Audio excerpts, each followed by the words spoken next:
Hey there everyone, Friendly Neighborhood Webhead here. And now that the dust has finally settled in terms of D23, we have gone away from this event with monumental news and overall a very positive look at the development of Kingdom Hearts 3. Now, in my previous video I expressed my hype over, well, just the sheer fact that we're getting the game this year. And now, well, now that we've seen more of the game, now that we've seen glimpses of the worlds and how far it's all come together, my god, I am very confident in this year. This year is going to be the year of Kingdom Hearts 3. But anyways, in this video I'm going to be discussing a few things regarding the trailers and things that were mentioned in general over at D23. It's some information that is pretty interesting, and for those, who weren't caught up to speed on the whole D23 event, well, I'm going to try to summarize all of it as best as I can. So then, let's get to it. So when it comes to the gameplay, truly, the more we see of Kingdom Hearts 3, the more visually impressive it looks. I mean, from early glimpses we have gotten of the game, in years past, we had seen that the combat was going to be chaotic, and it was going to be something hectic. But now that we've seen a more in-depth look at the combat system, and how it all flows together so perfectly, and with 5 party members, it's pretty impressive. And we finally got to see footage of the Kingdom of Corona other than Rapunzel's tower. We finally got to see Rapunzel and Eugene, or as some people call him, Flynn, in action. And it was just amazing. I was really happy with what I saw. It was just epic. And the reason why we hadn't seen Rapunzel before the recent trailer is because Nomura and his team were finding a hard time to manage Rapunzel's hair, because obviously she has a lot of hair, and to translate that into a video game presents a very difficult challenge. But it was one they were able to overcome because her hair animations looked fluid as heck. And we got to see Keyblade transformations, and they looked divine, and they looked so powerful. And we were treated to the reveal of Monsters Incorporated as a world. I'm sure the world is going to be called Monstropolis, like in the movie, so yeah, I think that's pretty much going to be the name of the world. But yes, when Sora jumped off from the roof, from one of the buildings in Monstropolis, the way that he kept falling, and the wide expanse, the ginormous terrain that one could possibly cover, it was just mesmerizing. It made us all go crazy.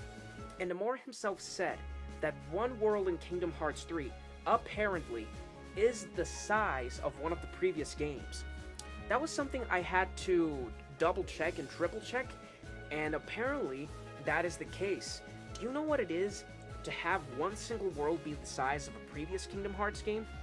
I'm not sure if he meant a console Kingdom Hearts game or a handheld Kingdom Hearts game in terms of scope, of space. But whatever the case, I mean, seeing how massive the worlds are, it's, I do not find it hard to believe that Nomura would state something as boldly as that. And speaking of lengthy worlds and the size of them in general, Nomura had informed us that the game would be divided up into 3 stages. Now, this doesn't mean that the game is only going to have 9 worlds. So, just to make sure that there is not that misunderstanding, Nomura himself clarified that. And when speaking upon the stages of the world, he said that the early stage is at 90% completion, and the second stage is 40 to 60% complete. So, if I had to gauge more or less on how complete the game is in terms of development, I'd say a healthy 70 to maybe 73%. And that's pretty reassuring because, to know that the game has come this far in development is a very reassuring thing. And then there is something very, very intriguing that Nomura said concerning the final stage of the world. He said that he is going to do something for that final stage that he has always wanted to do. Like, even before he was working on Kingdom Hearts, it's since his Final Fantasy days.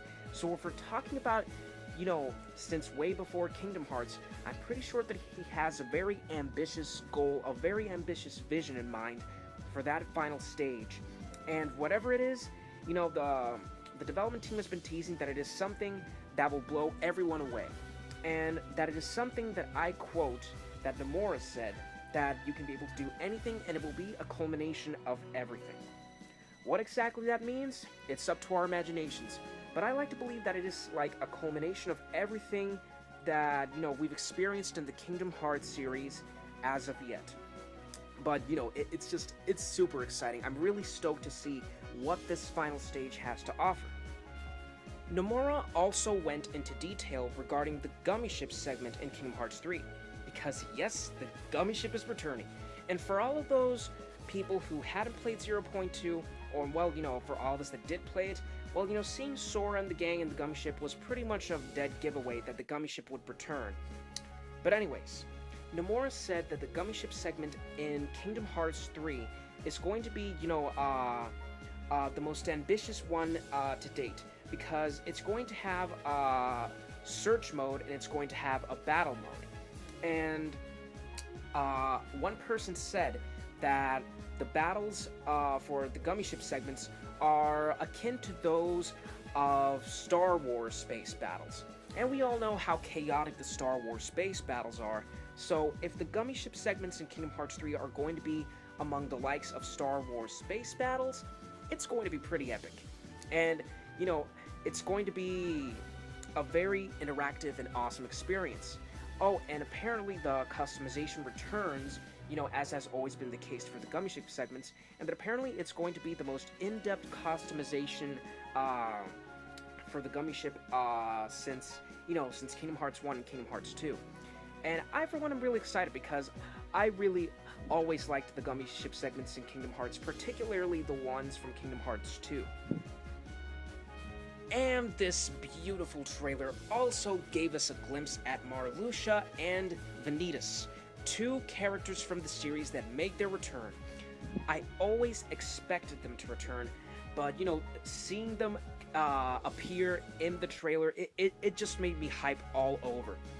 Marluxia's model looks so freaking good. I mean, the shading, the texture, everything about Marluxia, he looks amazing. And Vanitas with the black cloak and with his helmet on, it's like, oh my god. But yes, having these two characters back is a real treat, and I just loved how the trailer really surprised us with those two characters, like right then and there. It was a really pleasant surprise. And it seems that from screenshots that we got of Sora and friends in their monster forms, and of Riku and King Mickey with their new outfits, Riku has a new Keyblade.